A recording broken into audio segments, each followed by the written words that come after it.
Everybody ready? We all good? Okay, 6 o'clock. We'll call this meeting to order. And before we approve the agenda, be all right to slide up the gradation requirements for the rock we're going to purchase up to after JD's. That's fine. So we'll amend the agenda to slide him up there. Okay, I move that we approve the amended agenda. Okay, and a second on that? Second. Okay, all those in favor? Aye. Aye. Okay, let's say pledge of allegiance. I pledge allegiance to the flag of the United States of America and to the republic for which it stands, one nation, under God, indivisible, with liberty and justice for all. Okay. Done. We have time here for some public comment. If anybody has any public comment.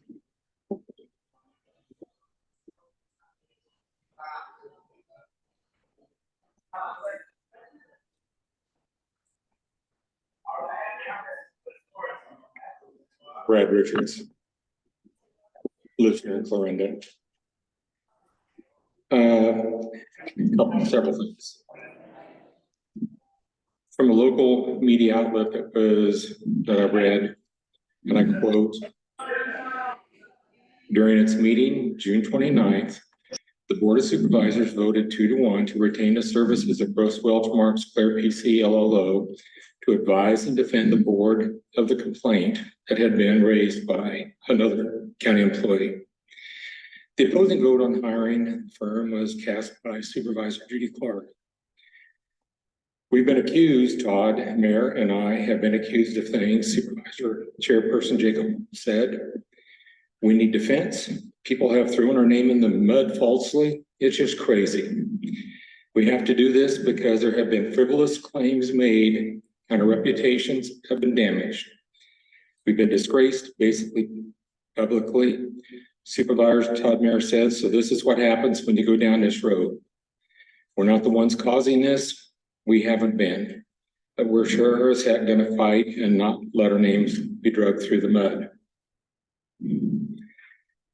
You have yet to identify who in Ayers is who you have a conflict of interest with. Nor have you indicated where the monies were coming from to pay for that defense of an issue that, to the best of our knowledge, has yet to be investigated. But even if it has been confidentially investigated, you assured us during at least 2 previous meetings that you would let us know where the monies for an outside law firm would be coming from. We've been assured of that twice now. I'm waiting. And you're not the ones that have been damaged. That's why the complaint is. Regarding the window replacement, this now have been delayed for 4 weeks. I know what's on the agenda tonight, but because of an issue regarding a cosmetic fault, we have the windows on site. So why are we waiting to hear from a corporate Pella? Because it's corporate Pella sales out of Omaha, not Pella out of Shenandoah that's going to make the decision. Corporate can take their time and will take their time. So why not just go ahead, take the windows that are on site, have them put in. It's a cosmetic fault, not a structural fault. If and when corporate Pella decides that they're going to do something, and if it's replacement, then in part of that discussion, the cost to pay for the replacement should be part of that negotiation. We shouldn't bear the cost of replacing if that is their choice to replace the windows. But to not put the windows in that we have on site and wait and wait and wait until it's too late in the season is just, in my opinion, nonsense. So let's get this job done. And then we will worry about Pella at a later time. And you can't say we're worried about money because you have yet, and once again, to talk about the money for this law firm that we don't need. Okay, anybody else? Good evening, Heidi Carter. I live in Clarinda. I realize that you don't get the subscription to the Iowa Capital Dispatch, so I gave you a copy tonight. And it says, Judge says Summit should reveal to stakeholders its deals with ethanol plants. The carbon dioxide pipeline company is resisting the proposed order. So I made one copy if you want to make other copies. Okay. Yeah, Heidi. My other is kind of, I had a warm up that people want to be heard and people want to be respected. On June 29th, 2023, you voiced your opinion on the HR complaint, which Brad has talked about, and voted to hire Gross, Welch, Marks, Claire to handle the defense. The person who has filed the HR complaint has not been heard, or at least I don't know anything about it. I am assuming the complaint was made the week before, perhaps that week of the 23rd, I don't know. It has been 8 weeks. And I'm thinking this issue will not go away. It will not be resolved without an investigation. And are other employees starting to resent the lack of action? Do they think that you don't care about this HR complaint? And when that investigation does occur, perhaps it already has, when an attorney sits down and asks you directly, why have you not taken action on this issue before 8 weeks or 9 weeks or 10 weeks? What are you going to say? And also, with this inaction, perceived inaction, as I said, I don't know the inner workings of the courthouse.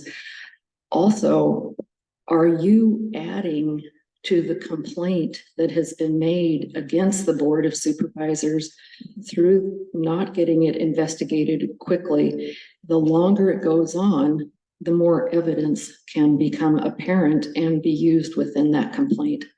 Thank you. Okay, thank you. Anybody else?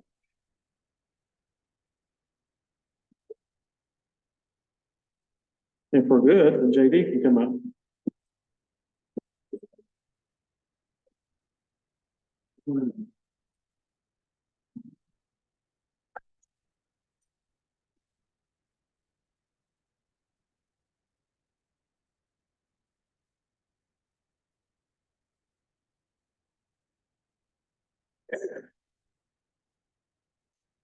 Good evening, JD King, Page County Engineer. It's a fine day in Page County. Had 3 contractors working hard. And we'll get into detail on that. The engineer update went out Tuesday evening. We got blades blading in the districts. All rock, they finished up on H Avenue using Missouri roadstone. The pipe crew is working on the 220th Street on the twin pipes there. The riprap is complete. I was advised this afternoon. Next pipe will be working on the 255th near K. We're gonna take out 2 pipes, put in 1 larger one. No spray patchers working. Had some vacation of that crew. You got 2 mowers working on gravels. Although I did see one of the mower tractors in the shop, and the batwing's pulling, or got a tractor pulling the batwing on the pavements again. The sign truck needs some front end work. I think it's scheduled to go to Omaha. The Iowa trailer manufactured belly dump is estimated to be available to us at the end of the month. It was in powder coating. last week. And I've got the agenda item on here. I'll get to that in due course about the motor graders. At the beginning of the week, they continued to place rock on J Road on Hunter Street. We checked the quantities. They were short and came back and placed more on there. And then today, I drove through. I didn't drive through because they're putting down cement powder on Hunter Street from the east end going west, while they were continuing to haul rock on Willow Avenue on the north and south piece. So the base stabilization part is fully underway. They should, with good fortune and weather, they should be finished placing rock on the project tomorrow, certainly by Monday. The dirt, we were waiting on the dirt crew in the beginning of the week. The dirt crew is on 280th. Excavator was piling up dirt they're gonna use to fatten up the slopes, or adjust the grade and build some entrances into the fields for farmers on the bridge project. Replacing steel on the deck at Essex. And we have a tentative deck course scheduled for the 23rd of August. That's certainly a milestone. We're doing project development work on Perrin 147. That's the base stabilization and seal coat work on J55 at Teak Avenue. By next week, barring any other complications, we should have that plan set ready to send into the DOT. The granular surfacing project has already been turned into the DOT. Bled over, we came back and fixed that up. I was to a planning conference yesterday in Des Moines. I'm going to State Fair now. See a granddaughter play a fiddle. I'd like to turn your attention to an agenda item with the rural water. There's a map furnished there. Rural water is going to bore 110th or 100, whatever it is there on the map, and B, and the rest of the 2-inch service line is on private. So I need a motion on that I'll move that we approve that. permit. Okay, do I have a second on that? I'll second. Okay, motion and second. Any other discussion? Understand what we're doing? Okay, Roll call. Mayor, Yes. Clark, Yes. Holmes, yes. Thank you. You could turn your attention to the motor grader bid packet that I delivered there, hard copy.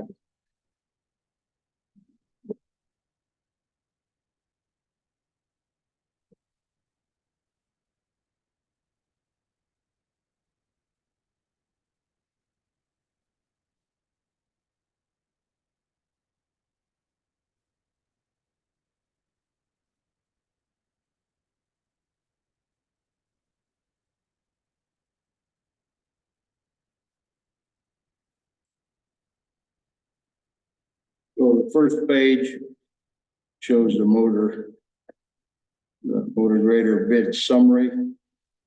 We had bids from John Deere by Murphy Tractor and Caterpillar by Ziegler.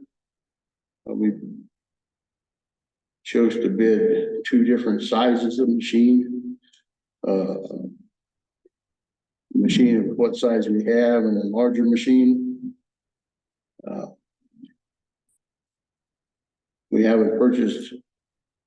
We purchased a used machine in the beginning of 22, March of 22.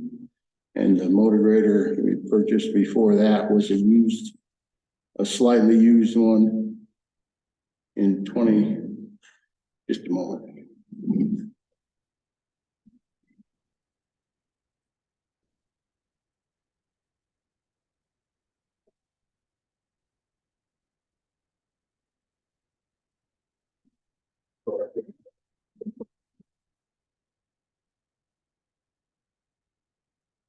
was in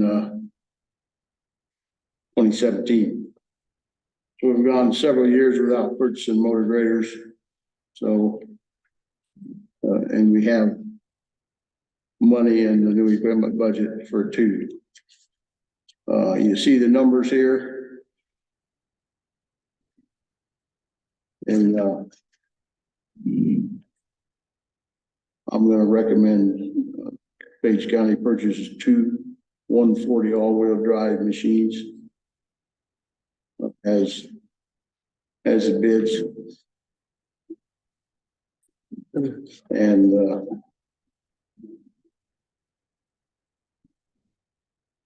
yes, for the public information, a bid from Murphy Tractor for a 672 GP with a long extended warranty of 7 years, 7,000 hours, trading in a 770 G for a total cost of $362,699. And the second machine, same warranty, and a trade-in of a Cat motor grader 140H for $366,699. For two machines, both machines added together, they're not the same cost because of the difference in trades. Total cost of two machines is $729,398. That's the John Deere bid. The Ziegler bid for a 140 all-wheel drive machine, a 7 year, 7,500 hour warranty, plus a Cat trade for a machine cost of $353, $967.48. A second machine, same warranty, with a John Deere trade 770G for a cost of $361,667.48, and a total for the two machines of $715,634.96.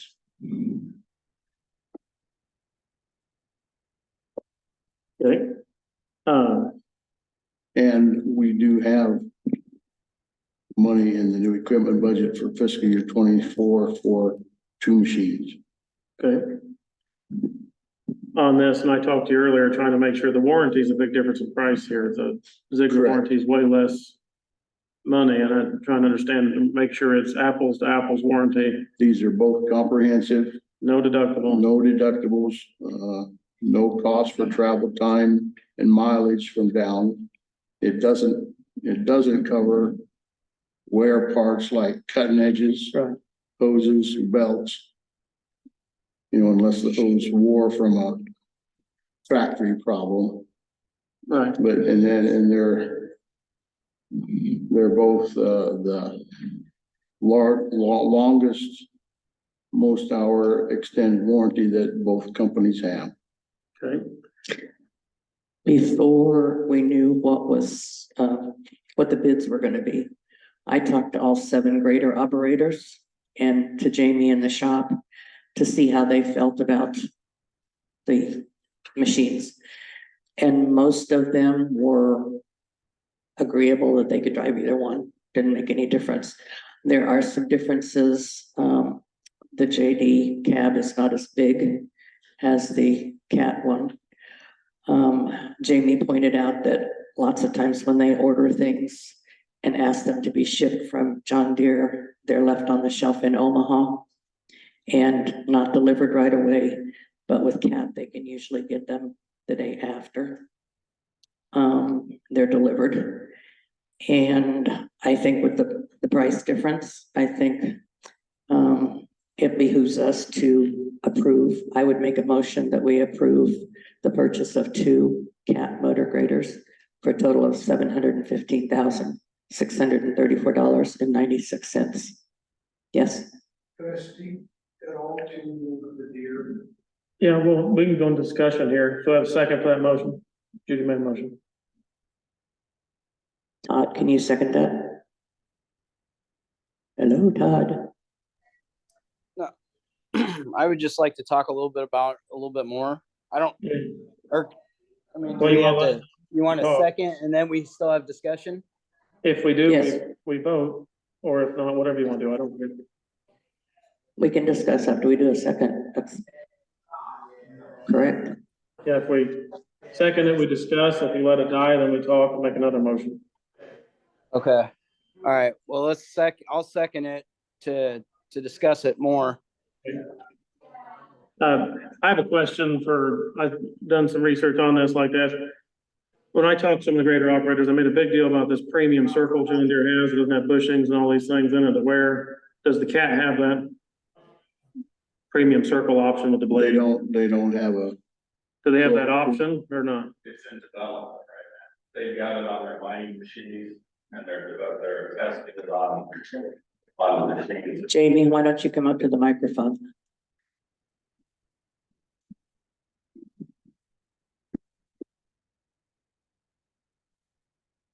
Talked to Patrick and Ziegler about that, and they said they do have it. I believe he said on their bigger mining machines in the mines.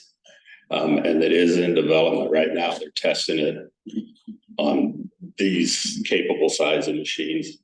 Now, is the big advantage to that? Do you see an advantage on that when you guys are testing on that? There's a big maintenance advantage. You know, you don't have the adjustment that you do with the others. You know, we typically adjust ours 2, maybe 3 times a year. And that's done usually at a routine service or on a rainy day. We the shims every couple of years, maybe replaced, and I remember I got a quote or that was for $1,500 to do all the shims and the slides on the blade. If you don't do the slides on the blade, I think it's $700 or $800 for the parts every couple 3 years, depending on if they keep them adjusted and stuff like that. Which that's part of the routine maintenance of the machine is doing that. Like I said, we do it at service time, or if on a rainy day, we'll do it. And Patrick did say that the premium circle is, for lack of a better term, the cat's meow when it comes to it. It's coming, and that's why they're working on the development of it. That's what one of the operators told me that. It was pretty slick. Yeah, it's pretty much, I think, correct me if I'm wrong, Joe, grease about every 500 hours. Pretty low end. Yeah, pretty 500 hour grease on it. And you go on, but yeah. But CAT it is in the development. They just don't have it available at this time, from my understanding anyway. Is there anything else that's when they spec these that's different other than that? They're supposed to be spec the same. Of course, each machine. They don't has have its that own. option, so. Yeah, they don't have that option. And it was not in our spec. The spec of premium circle, it was just standard, so.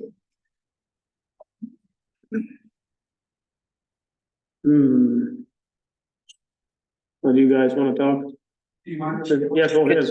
Thank you. Todd, do you have something to say? Well, could I have the totals again between the Oh. two?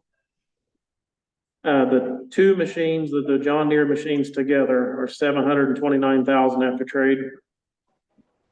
And the CAT 2 machines after trade, 715,000, so it's about a 14,000 difference. And the John Deere has a 7-year warranty, is that correct? 7-year and the CAT has 7-year, 7,500 hours. There's 500 more hours on The warranties are Yeah. the same. Okay. But the cats are cheaper? it is cheaper by 14,000 for the Okay. pair. Yeah. You guys, yeah. My name is Chad Spencer. I'm with Murphy Tractor, and thank you for your time.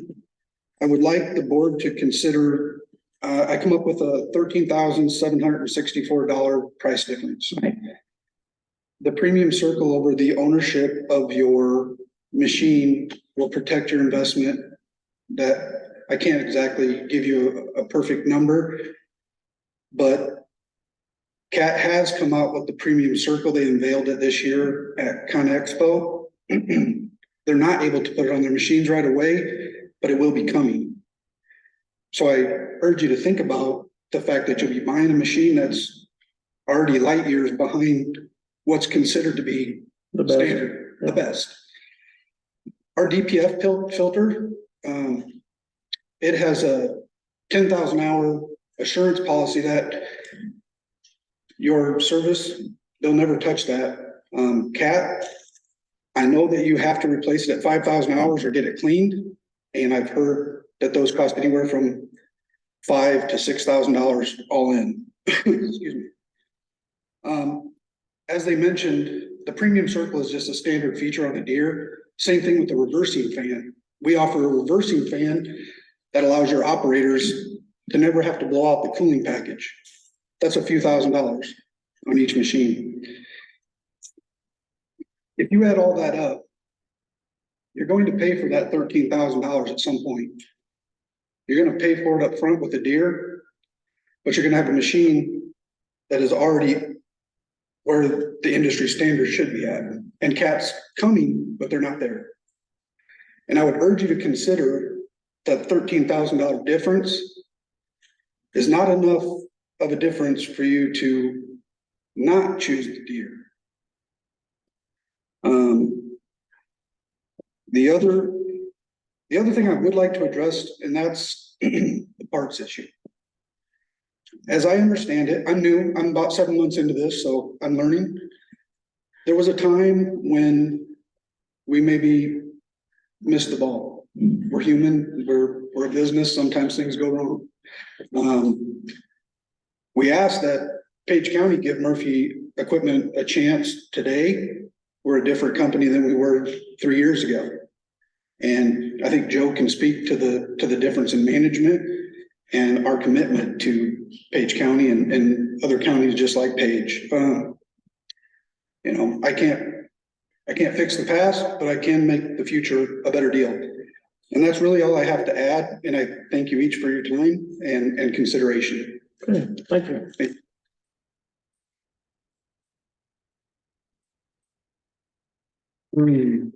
One of the things that, one of the operators said was that the John Deere cab is smaller than the Cat cab. Yeah, that's just, yeah. Anyway, he demoed it and he said one of them, that it's smaller and that it's a tight fit for some of the bigger grader operators. And we've got a couple of those. So I don't care one or the other, but. I can only speak to it in the terms of square footage. I believe the Deere is square footage wider, but the designs of the cabs are different. The Cat has more of an angled front where Deere is more flat. So that's all I can really. And it add has to a that. steering wheel, right? The Deere always would come with a steering wheel. Okay, where the others have joysticks. And the other thing I would like to mention about the circle, and this is just from a safety aspect for your employees that are maintaining the circles. It's my understanding that on a Cat, you have to be underneath there. There's heavy things that they gotta lift out, and it's quite dangerous. That is eliminated with the premium circle.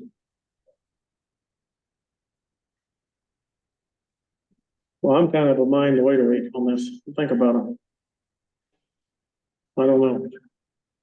I like that this is lower. But I bought things that were right behind industry and then the next day they're not worth near as much when you trade or down the road.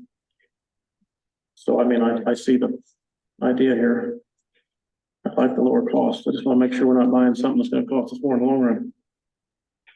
We've had success with Cat motor graders Right. No, for there's nothing years wrong and with it. years. And we have a Deere. Have we also had good success with John Deere as well, JD? We've had some trouble with the machine. It's a decent machine. We have a 770, right? Correct. And this one that they're bidding, that you're looking and comparing with is a 672. Correct. It's smaller. Also, So we're going backwards. it's a smaller machine.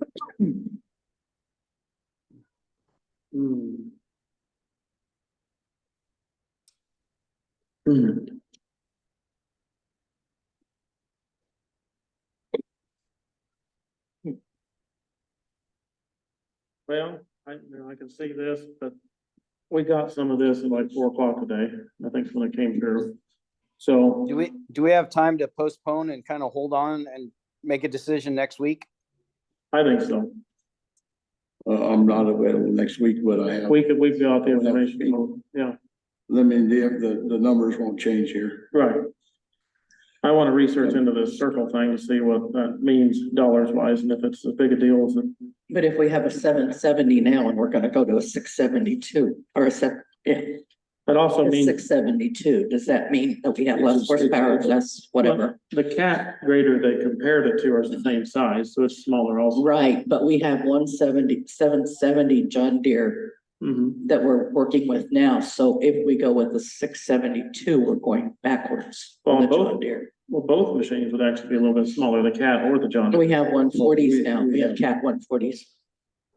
Right, Okay. Correct. So to your point of the 772, we're just, I'm looking at the price savings. yeah, I agree with that, and that's probably the way we're gonna go. I just would like to research that a little bit. I see that. And I'm happy about that. I think maybe, our. Is that premium, as a premium circle? Is that something that can be added later when it comes out with cat? Or is that not gonna work on these ones that we're buying? It's all probably welded to the frame. It's their whole new system, so Well, asking So Jamie. it's not anything that we could buy and add on. it probably could, but it wouldn't be good, cost wouldn't be effective. prudent, or we can shim it and do maintenance on it for $1,500. Right, and to understand, we've been using the old way and it's working. I mean, I Correct. understand that. This might be better though. It's just like anything, any equipment. Got to decide whether it's worth the wait or jump or, I wish they had the optionality. You just tell me how much the option costs and see if it's the same. That would be pretty simple. We compare apples to apples that way. And that is your main piece for grader, that's everything. That's what the premium circle is what controls your blades, tilt, turn, everything. It's all how that slides. So it's not a cosmetic thing at all. So, I mean, they have the lower bid. And I see that and I'm not against that at all, but I think I would like just a few days to look at this just a little bit more, then we can decide next week. But I'm not against the cat, and they have a lower bid, so just make sure we're totally informed. The numbers I have here are from weights are from both vendors. The 672 normal operating weight is 37,788 pounds. The 140 all-wheel drive is 44,614 pounds. That's a To lot of take it difference. straight. The horsepowers are the same. Same, okay, To get the horsepower from the 770, you need to go to the 150M. right. But we have 140s, we have 140Ms, we have And on, 12 M3s, which are the same size as 140, and those appear to be adequate to me. for what we're doing, right, and on that bid, we did bid the bigger ones. The Right, Bigger cat, right. 150 cat, But I don't see a need for a Right. bigger machine. if we don't need it, let's not go there. On that bid, though, the Deere was a little cheaper on the bigger, Correct. but we don't need that bigger one, there's no sense buying that, so. So I guess I would urge you to take action to approve these two machines, cat machines tonight, so we can get these underway. mhm. Is there any lead time differences with these, JD? Like when you could take possession of them? Should be available, according to the papers, the deer should be available in December. And the cats are 7 months away, so that'd be March, January, February, March. But we've waited for years. I Waited this long. don't think the delivery issue is significant. Right. Okay. A few more days to look in this isn't gonna change that much either, so. I think the I cat. think we ought to take our engineer's recommendation. Hmm.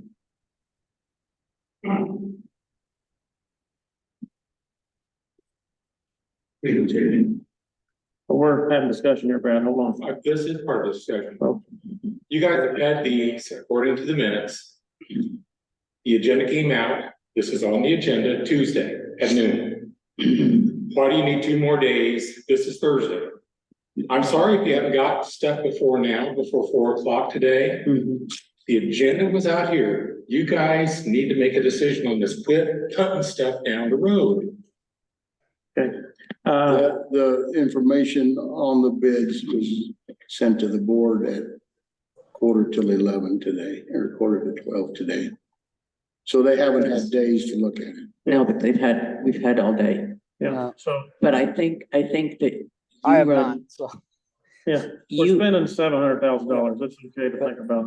but at some point you need to listen to the engineer, you need to listen to the I've people that work on them, you need to listen to the people that drive them. You guys aren't maintainer operators, you're not grader operators, you don't drive a grader. And I'm not either. And it seems like we should listen to the engineer and what his recommendation is. Okay, I guess, thanks for your time. yep, I like a break between this one and the gradation, so you can go. jump on with another your- thing, okay, when you come back, we'll jump in. Well, what do you wanna do? You wanna vote, or you wanna, I guess we gotta vote, I'll be back. have discussion, so. We keep putting everything off another week, another week, another week. At some point, we need to start making decisions. We'll make a decision. I think that, being careful with things and, watching every dollar, I'm not saying we won't buy the cats, I just wanna make sure I'm fully informed, got some information a few hours ago. And you're all about saving money. I am, that's why I'm not saying I wouldn't do the cat, I just wanna research this a little bit. So it apparently is a little bit, or I think we should take a little bit if it doesn't hurt us anyway. But I wanna look into this, we're not spending $7,000, which matters, we're spending $715,000, so. I think we should do a little more research on it and make sure it's the right thing to do, so that's my opinion, so I don't know right now based on that. Until now, I would like to have a chance to look at the quotes and stuff. I have not had a chance. And, I just don't think it's in my best interest to vote without looking at stuff. I don't think that's fair to the people. okay, so. So Well, I would like to make a motion that we wait till next week We have a and motion on the take this floor. up. Hold on, she has a motion on the floor, we second it, so we'll have to go ahead and vote on this. Okay, sorry. That's all right. Mayor, No. Clark, Yes, Holmes, No. And make another motion on this to wait to go do more research. You wanna do that, Todd? Go ahead. Yeah, I would like to make a motion that next week we take this up for a final vote. Give us time to do the research on the different graders. Okay, got a motion there and a second? I'll second that. Any discussion on that? We understand what we're doing. We're just gonna make sure we look at, there is a pretty major difference on this. That's the whole point to road Yeah, graders. and- So, I like the fact that the cat is less. I mean, I think that's important. I want to research this premium circle thing because this is kind of the first I've heard about that. And Yeah. I'd like to understand that a little bit more. yeah, I'm gonna go have a look at one. So, okay, will that be informed? We can make that decision to spend the money next week. So. Any discussion? Any discussion, Judy? no, Okay, can you have us vote on that? okay, roll call, Mayor, Yes, Clark, no, Holmes. Yes. Okay. Well, we will look into that next week. Goodbye. All right, let me find my agenda.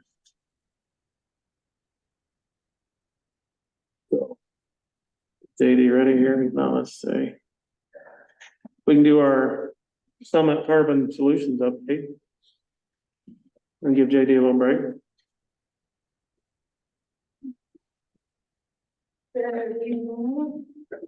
Have a couple things pass out. Okay, Here you go. And I sent over a PowerPoint, but I also have paper. thank you. We can go through it. Okay. And if you want it, you can put it on, yeah, that's great. I'll just tell you on the slide. Oh. Okay, great.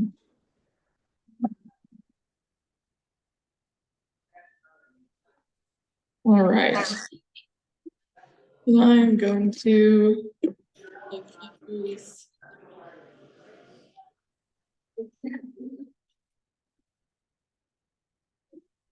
So, I'll reintroduce myself, Haley Langrell, Turnkey Logistics, representing Summit Carbon Solutions. I've been here a few times giving updates, and really my plan today is to go through this PowerPoint with you guys and then give you just a general project update. I also have Isaac Razoo here with me. He's one of our construction managers in Iowa. So if you have any construction specific questions, we can get into those. So actually, I might be able to do this. All right, so our quarterly theme that we're going around to all the counties and presenting is common misconceptions that we've run across when it comes to the project. You know, some of these have been around since the beginning, and then some of them are a little bit newer. So I'm just gonna run through this. Oh, also I should mention, in your packet, there is a county map as well as a one-pager that is kind of the information in this PowerPoint just summed up in one page. Okay, so the first misconception here is CO2 pipelines are not regulated. That's something that we've been hearing since the beginning. So we're just going to run through very quickly some of our regulators. One being PHMSA. So we've talked about PHMSA a lot. We are regulated by PHMSA Title 195. So that is a 121-page document, pretty extensive, but you can find it online. If you're curious, there's a really nice table of contents that has hyperlinks. If there's something specific you're looking for, it's really easy to navigate. But PHMSA regulates us on safety from everything from design, construction, maintenance, operations, so the whole 9 yards, lifetime of the project. And then the Iowa Utilities Board, you guys are pretty aware of that one, I'm sure. So we do Summit Carbon Solutions. We have our IUB hearings coming up starting August 22nd. So that's kind of part of the update I wanted to provide today. But they do regulate the siting and routing of the pipeline project. And then the Army Corps of Engineers. So we will be filing a joint application with the Army Corps of Engineers. And that is a joint application with the, let me pull this up because my eyes are not good enough to see that. Here we go. So the joint application will cover impacts to waters of the U.S., water quality certification, floodplain permits, sovereign lands permit, as well as some other things in there. And then I'll switch over to my next page.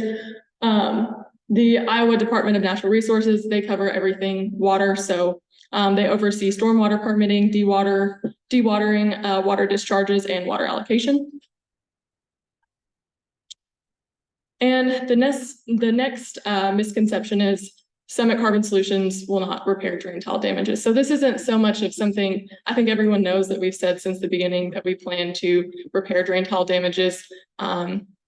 We've already contracted Ellingson, a drain tile company out of Minnesota, to help us with that. I think it's just following through, and that's something where, you know, the proof is in the pudding. When we get out there during construction, we'll have an Ellingson repair crew with us, with our construction crews in order to do temporary repairs right there on the spot, and then they'll come back later and do a permanent repair.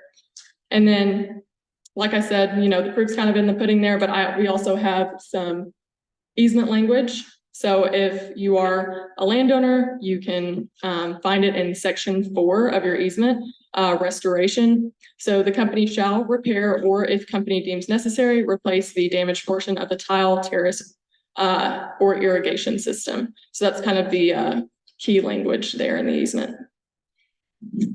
And the next one, landowners will be unable to acquire liability insurance for the pipeline on their land. So this one's kind of twofold, and we've been hearing this a lot recently. No, a landowner will not be able to acquire liability insurance on the pipeline. And that is simply because they do not own it. So Summit Carbon Solutions is responsible for that liability. As far as general land liability insurance, there shouldn't be any issues there. You know, there's pipelines running all across the country today, including CO2 pipelines, and it doesn't affect the anyone's general liability policy. And then just some easement language to go along with that.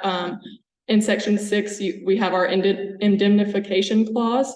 So that just is saying we'll hold the landowner harmless for any claim of liability, loss from personal injury or property damage. And then the next one, the Summit Carbon Solutions easement can be sold to another entity that will use the pipeline for something other than CO2. I'll go ahead and flip over to the easement language for this one. So this is kind of it's a long section, but it's section 1A, pipeline easement. So we have the lighter blue wording there. That's it's the key wording that specifies that the easement is for one pipeline for the transportation of carbon dioxide and its naturally occurring constituents. So a lot of times in an easement, you won't see that one pipeline. And that's where, you know, in other easements, another pipeline could be added following the one that's already there. Our easement, we made sure to add the one pipeline and specify it's for carbon dioxide.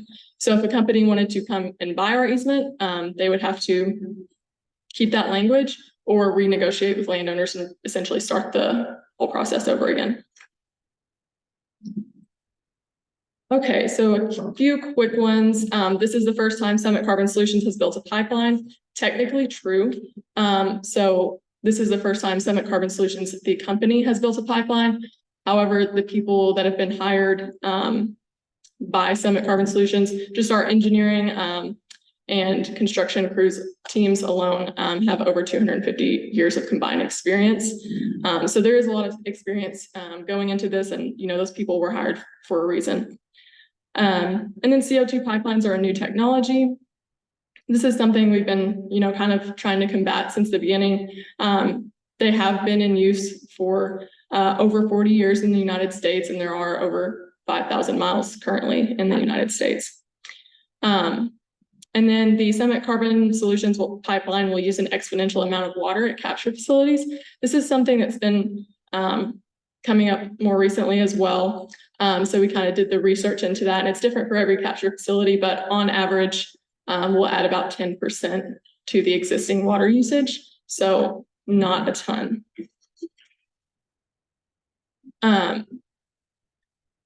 Flip over to the next slide. Trucking the CO2 is a better option for transport, is a better option than pipeline. You know, it's widely known that pipeline compared to trucks and rail, it's much safer. And with this amount of CO2, it's simply it's not feasible to truck all of it. And then Summit Carbon Solutions has not been willing to work with landowners. At this point on the project, there have been over 4,000 route variances or changes. Obviously, not all of those are due to landowner, but the majority of them are due to landowner wishes. You know, we're willing to go deeper. We're working with people on their drain tile. So we understand that just simply having a pipeline going across your land, it's a burden. So we're trying to, you know, mitigate that as much as possible. And then carbon capture is not critical to maintaining a strong ethanol industry. Here we have just a few comments made by the Iowa Renewable Fuels Association. They did a little bit of research into this and found that Iowa ethanol production could decrease by 75% by the end of the decade. So that's, you know, a possibility. We're not saying 100% that's going to happen, but that's what that's a potential risk that we're looking at there. So that's the end of my PowerPoint presentation. Real quickly, just want to give you guys some general updates on land acquisition, things like that. So in Iowa at this point, we are at 72% easement miles acquired. In Page County, we're at 70%, so that's about 5 of the 7 miles. And I don't think that's changed that much since the last time I was here, but, you know, we're still working with people. We plan to work with people, you know, all the way up to the time that we're, you know, having to construct. As far as permitting goes, with the county, I have submitted all the permits to JD, so he has those in his hands. We've been in communication. Another thing that's a recent update, we did have a meeting between myself, one of our Iowa project managers, and our director of regulatory compliance. We all met with the Page County EMA last Friday just to kind of address some of her questions and let her know what's coming as far as trainings and things like that. So we are, trying to communicate as much as possible, and that's something we can plan to continue to do, even throughout operations. With that, I kind of rambled a lot there. So if you guys have any questions for me, I'll be happy to try and answer them, and Isaac's back there for backup. I've got a question. Yeah. So if you don't get to 100%, are you gonna use eminent domain in Page County? It's a possibility. An eminent domain for private gain, this is a private investment. Well, it is there are private investors, but that's something with a project this size, you're probably not going to be able to avoid it simply because of things like title issues. What is there, if there's people, and not because of a title issue, that do not want you to go around them, are you gonna use eminent domain to go through them? Again, I think my answer stays the same, but I can tell you the reason why we cannot go around them sometimes is because when we go to the IUB and show them our route that we have come up with in the very beginning, they give us a corridor. They say, okay, that's your route. Here's your corridor. So for this project, our corridor is one tract on either side. So if the landowner in the middle doesn't want it, this one doesn't want it, this one doesn't want it, we don't, or the landowner could own all three tracts. So we don't have, there is wiggle room, but in certain situations, we may not be able to move. But for this investment, are you gonna use eminent domain? I asked this. We don't want to, Okay. but like I said, our goal from the very beginning has been to work with people as much as we possibly can. And I would say, in the cases where people aren't signing, and if they don't ever, it's because they simply haven't sat down and talked with us. Because usually when we can get in front of people, we can show them that we are willing to work with them, and we can do, fulfill a lot of their requests. But some people simply don't want to talk to us, and there's not really a lot we can't make someone talk to us. Right. So, But eminent domain for private gain is kind of, that's what a lot of issue I hear about this is that. Yeah. People want to sign up, but to force it on somebody, this is not a road to town, so everybody gets to town. This is a investment opportunity. So, and just, I wondered how that was going. we can argue the private gain, part of it. I think people who are pro-project would say this is good for Iowa based on, the Iowa Renewable Fuels Association, the research that they did. If these ethanol plants go out of business, 57% of the corn in Iowa today is sold to ethanol plants. If that corn doesn't have a market, that ethanol plant doesn't have, if it goes out of business, that's not good for Iowans. So you could argue that it is in the public good, and that is what we believe. But I understand that there's other opinions, and of course respect those opinions. I talked to Jill this week and she said the meeting that you had was very good, very informational and satisfied. Awesome. Yep, that's what we hope for. So.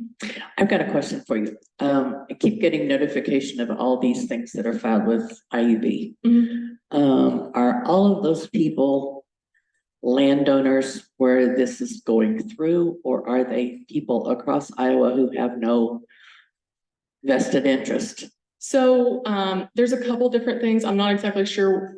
So we do notify counties of the exhibit every time we update the exhibit H's. And that's because in Iowa, the landowner owns technically to the middle of the road. So we have to notify the county. As far as comments being made, anyone can make a comment on the IUB docket.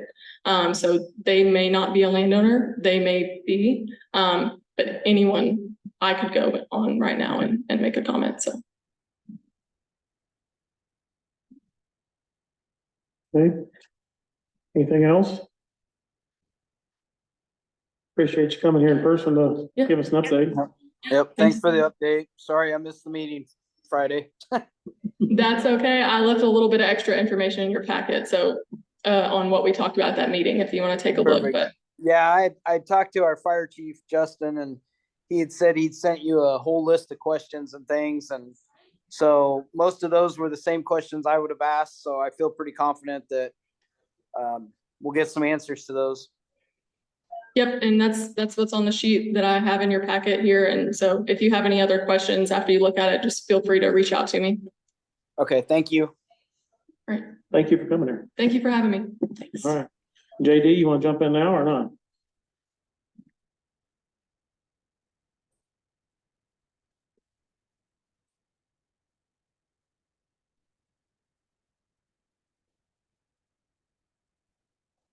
This item is about gradations that we've used in the past and that other counties have.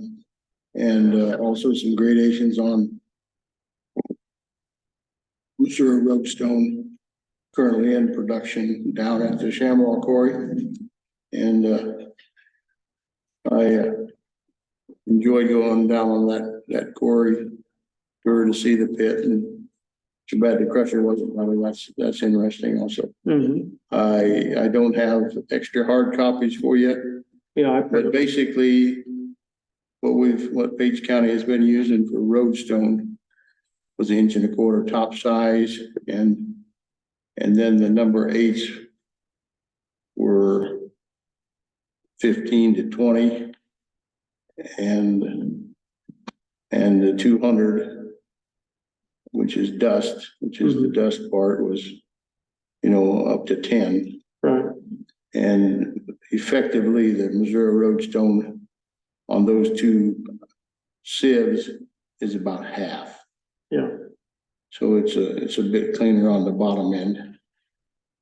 And I told him to make a pile, and we're gonna try that for a couple of years. Yeah, to make this make sense, what you're saying, last year or two, I've been talking about this a lot. And Tom Wagner's brought in here road samples, rock samples over and over again. And how they sort the rock, and it falls through the screens and all the sizes. Number 8, what you say is lime, which spreads lime, that's very, very small stone. 200 is pure dust, like talc powder, basically. Right. So, to put the numbers to this, what a big deal this is, we've been trying to figure out a way, and we've been talking for months about this, if not a year, I don't know how long. By doing this, just what they're making for Missouri, trying to figure out what to do, their standards. I ran those tickets you had there, and I found a ticket we had from last year from Shamball, the rock we were buying. And the number 8 sieve, or smaller, so that's lime to the finest dust, is 22% from that lower, so that's just a number. The Missouri Road rock, the averages, I was looking, all the ones you sent was 13% from lime to dust, so it's 9% less. I did some math here. If we buy 50,000 tons, which is what we're buying, 9% different on this math, that's 900,000 less pounds of dust, lime dust to talc powder, 4,500 tons. Okay, that's 250 loads of rock. I did the math on that. We talked about the price, basically $23 a ton to haul it. It's $103,000 or something we don't even want. Because we're still having fines mixed in. So this is a big deal. I think this is a huge step in the right direction. And I'm glad this is happening and something's actually changing on this. And to meet these specs. Does that make sense, Todd? Did you get all those numbers? What we're talking about here? Yeah, that's exciting stuff. That is, that's a step in the right direction. I'd also like to look into, like we talked before, in the spring, to look into some cleaner rock, even than this, a little bit cleaner to put on when the ground's soft, inch-ish clean, a little cleaner than this, even to go out when the ground's soft. We talked about that. Right. Want to keep going down that road to actually try some other things here, but that's a huge savings. We're not losing anything here, we're gaining. And I'm excited about, so that is happening. We have a board vote on that. I put action on here. I'd like to have I'll make the motion that we buy our 50,000 tons to the Missouri Road Rock standard. I'll second that. Okay. Any other discussion on that? Make sure that you're doing it anyway, put it on the record. All right, let's vote. Mayor, Yes. Clark, Yes. Holmes, Yes, Thank you. this is a good deal. Step in the right direction. Okay. All right. Got that done.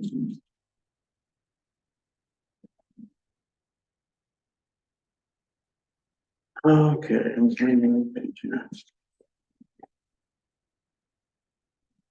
Read that down, that down. Or to the window issue. Do you have any new information on the windows? James was hoping that he would hear from them yesterday or today, but evidently didn't hear anything. Yeah. They've been talking to him though. I haven't talked to him. Have they been They're communicating? waiting on corporate. Okay. So could we move forward with the windows? Again, it's a $700,000 deal and not knowing what we're dealing with. I don't think it's wise to move forward with the decision, not knowing the difference in the dollars. So, Even if they give us something, is that not I mean, how much are you expecting? I'd like to hear the number.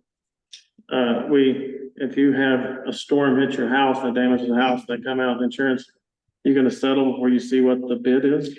We're down to 3 weeks. We're holding up fines from doing their other projects. We're going to run into fall and winter if we don't get moving on this. Has somebody been calling Pella James has been, continuously? Staying yes, after we've them? been in contact with them. Because I guarantee you Pella is not wanting to delay it either. Right. I would think that they would be getting a bad name from this, so, but it's in the hands of corporate. Evidently, they have figures, but corporate has not gotten back to us. Yeah, just need a number. So. Okay,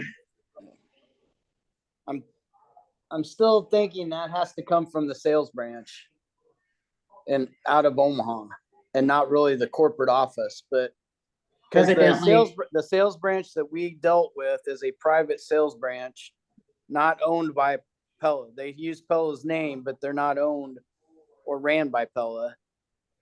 But since from what I'm hearing, Todd, is that Omaha has talked to corporate, they've sent them figures, and we haven't heard anything from corporate. if I had a Okay. phone, number, I don't mind calling them, just ask. Don't call them, please don't call I'll call them if I choose to here. Well, we're trying to find some, we're in a hurry about trying to figure this out, so maybe I'll reach out to James. See what he I just thinks. think maybe if James, explains the situation to him and says, hey, we're in a holding pattern until you give us a number, they're not Right. going to want it delayed any longer than, they're just like they want to get that job done and get those windows in or get replacements to us as soon as possible. But I would just say, keep after them about it so that they know it's important. My understanding, Todd, is that James has been calling every day. Okay. That's Has been fine. touching base, and we're not getting anywhere. So Okay. I would say I'm very disappointed in Pella. So, Okay, well, we'll see what happens here and move on that when we know a number. That's my opinion. So, what do you want to do, Todd? Judy wants to move, or Well, I don't know how we move without knowing the number. We're talking yeah, I mean, again. the only thing I would say is, since is James is the project coordinator, right? For the install. yes, Is that what his? Yep, yes, and he's keeping the architect in the loop also. Okay. So they're all informed. I mean, I think if we go ahead and use what we have or go ahead and move forward, even though they weren't correct to our drawing, I think Pella would still give us some sort of discount moving forward because it was wrong right. to make it right. In negotiations, I just want to know the number. That's how you negotiate a settlement. Right. If you agree, then it harms your negotiation. You take. What do you think, Todd? Should we move forward with it without having a number? Well, it would make it a lot easier if we had a number, but I do know I do believe that it's not going to be, so I guess I would assume that they would make it worth our while going forward. I would assume that they know that there was a mistake made, that they would reimburse us adequately going forward. I'm not worried about that number as much. I mean, I just think we need to get this job probably done. I know, Jacob, I know you're worried about it, but I guarantee you, they're not gonna come back and say, here's $25 or something, you know, it's not gonna be that small of a number, I don't think.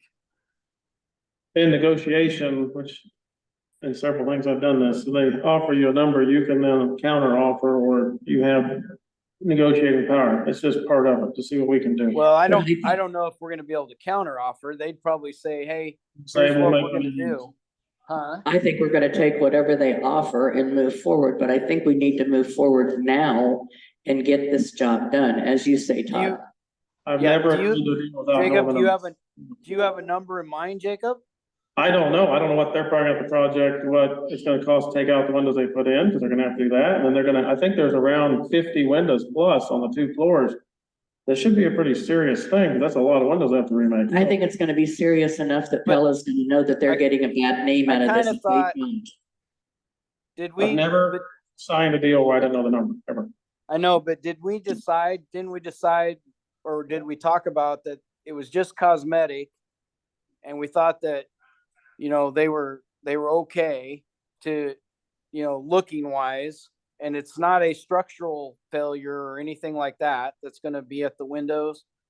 And, you know, I think we've all looked at them. I know you have looked at them. I've looked at them.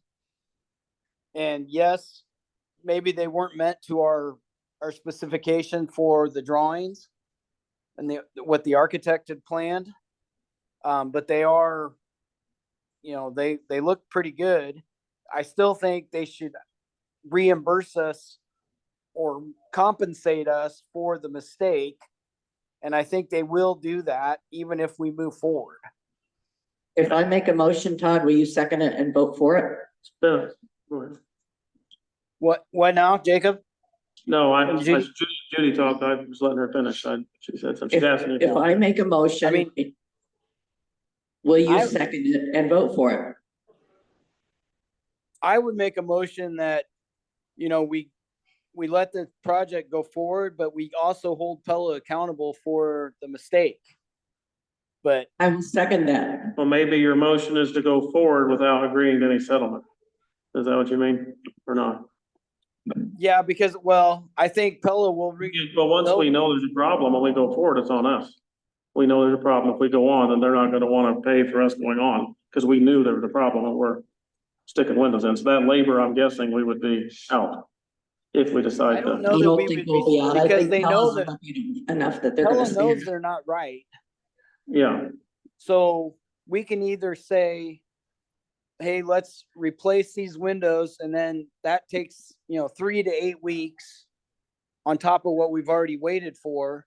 Or we say, hey, you know, we're gonna go ahead and use these, even though we know you made a mistake with them. We want compensation for the mistake that you guys made on your end.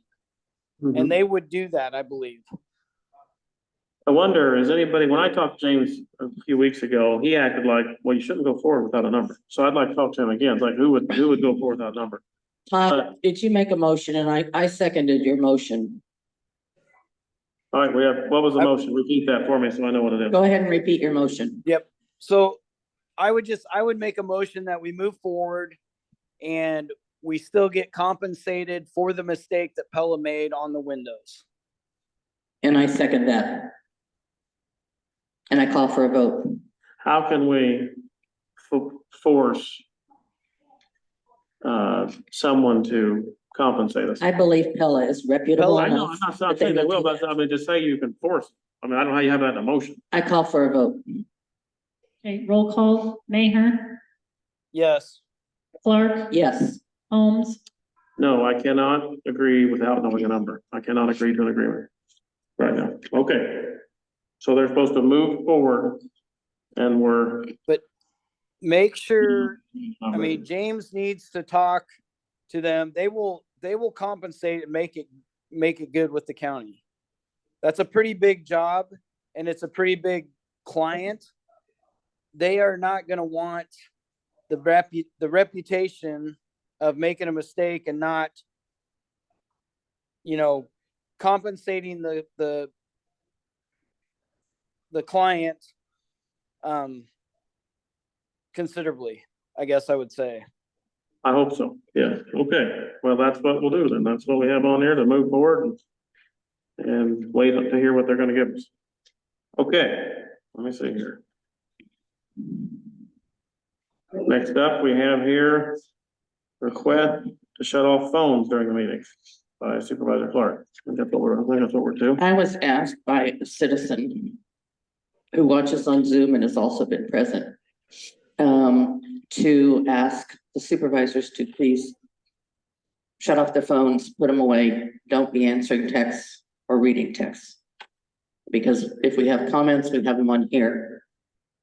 And they have noticed that, a supervisor has been reading texts and answering texts. So they would like the supervisors to please shut off their phones. The one thing I would say about that is, and there's been a couple of times that I've gotten texts about the sound or about somebody not being able to hear or who was speaking. Not that I've answered it, but I've seen it and been able to talk to Corey and let him know that there was an issue with sound or somebody couldn't hear us. But most of the time, I mean, my phone is sitting there. I'm not on it, obviously. I'm not either. The other thing is, I think it'd be nice. It's nice to have the availability to look something up quickly, because we can't always get on the computer right in front of us. Sometimes it's easy to pull up an email to read before we start speaking about certain things. So I would think, our phones kind of need to be available to us when we need it. Right, it's a tool. So, and maybe, if And I would somebody try, has- and just to add to that, just try not to be disrespectful. If we're in communication with somebody or somebody is speaking to us in public comment, obviously we should not be on our phone at that time. Correct. And we've had several things come in that were valuable. I remember Judy had text about the hydraulic system on John Deere skid loader during our discussion, came in and she read. I remember that day. So, no, there's been information come in that we can all look at. It's a tool like anything. So I don't know, maybe if somebody has a concern, they come talk to us. I don't know about agenda. I don't think there should be a policy on this. In the last 7 days, I've sent 3 texts. I have a flip phone. I don't have internet. So anyway, but I do think we need to be courteous, but I don't think there's an issue and I don't think there has been an issue. So anyway, I'm for moving on this. I don't think there's any action to do there. So are we good there? I didn't see no action. Okay. So we got that done. Let me see here. My papers. Board communication. Board communication, what do we got? They got anything? I don't have anything. I have nothing. Other than I talked to all the grader operators and everybody, but, let's see, there was one other thing, shoot. Oh, I did talk to Jill the other day and I think she'll be coming maybe to the meeting to update us on what was discussed at that meeting that Todd missed. Okay, So, that'd be good. I had emailed some jail plans. Did they go to everybody? Did you guys see that No. thing? We can forward that on. There's some preliminary things came in today, I think. okay, that'd Just be great. they're drawing some pictures. I saw that. I didn't even get to look at it very close. I just saw it. Landfill, we had a meeting last Thursday evening after our morning meeting here. And, we voted to start the process of the expansion in landfill. So that started. Let's see, what else do I have? So that'll be bonding and handled by the county again, right?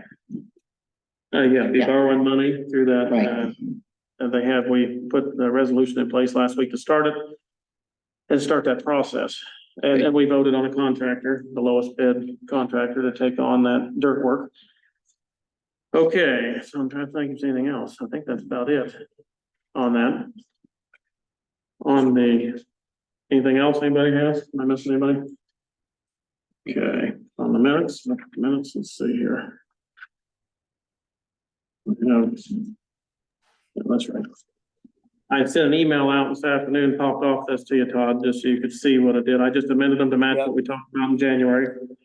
And so that's here. I'll pass those out. I will make a point. And I just, at the last thing, which I changed to how we did the minutes last week. I went back and watched the video. Our motion does not match. What we made, the motion we made does not match what's in the draft minutes. What motion? The motion to pass the minutes that Todd made a motion to approve the amended minutes from July 27th. And it reads, board would approve the minutes Holmes rewrote from the 27th. That's not the motion at all. And the wording is supposed to be exact on that, or at least pretty close. And that's not right. So I changed it to what was right, but that's just one issue. So. Yep. Do I have a motion to pass the amended minutes from August? I'll make a 3rd? motion. Yeah, I'll make a motion that we pass the amended two. minutes. No, 3rd. I'm looking at the date wrong, sorry.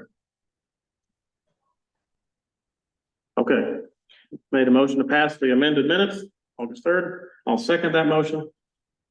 Have us vote, Kristen. Roll call, Mayor, Yes. Clark, No, Holmes, Yes. Okay, got that done. Now, we have to adjourn. I guess we're good. If everybody's good, we'll adjourn. Have a motion? some A of. motion, we adjourn. Judy moved, Todd second. That works. Exactly. Thank you for coming. All right.